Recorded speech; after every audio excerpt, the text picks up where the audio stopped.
প্রজাপতির মতো দেখতে স্ট্রবেরিটা পেকেই গেল।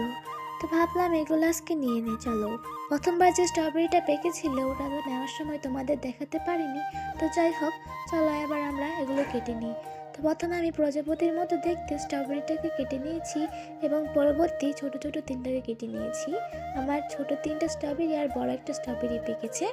মানে একটা স্ট্রবেরি ভালো করে পাকেনি, কিন্তু আমি ভুলবশত নিয়ে নিয়েছি।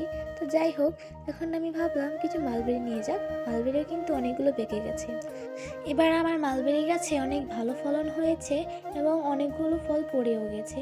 তো যাই হোক, প্রথম যখন মালবেরি ফল ধরেছিল তখন আমি এগুলো হালকা লাল হওয়ার সময়ে পড়ে গেছিলো, তো তখন আর আমি খেতে পারিনি। কিন্তু এখন আল্লাহর রহমতে অনেকগুলো হয়েছে। এই যে দেখো, আমি প্রায় অনেকগুলোই নিয়ে নিয়েছি। তোমাদের একটা আমি একটু ভেঙে দেখাই। এই যে দেখো, এটার রং কিন্তু একদম লাল, একদম রক্তের মতো, তাই না? তো যাই হোক, আজকে এই পর্যন্ত। সকলে ভালো থাকবে। বাই।